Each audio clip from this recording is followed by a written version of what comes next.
Welcome to Chillin' 101. We hope this video helps. You begin by confirming power.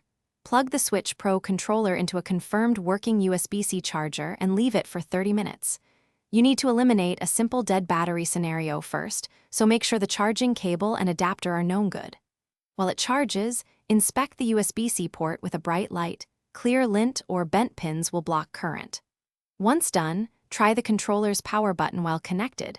If nothing happens, proceed to the next diagnostic steps. Now perform a hardware reset by pressing the tiny reset button on the controller's back for 5 to 10 seconds. This clears stubborn software hangs. Next, connect the controller by USB to your Switch or a PC to confirm the system recognizes it. This distinguishes hardware from wireless issues. If recognized, update the console's system firmware and any controller firmware through settings. Firmware mismatches can prevent booting. Make sure to follow on-screen prompts and keep the controller connected until updates finish. For final steps, consider internal repairs only if you are comfortable. Replacing the battery or USB-C port assembly often resolves no power faults caused by failed cells or damaged connectors.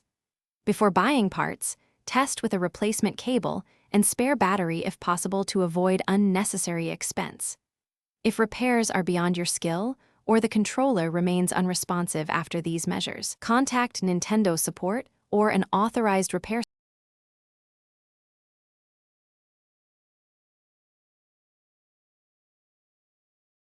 Thanks for watching. Consider subscribing if we helped you.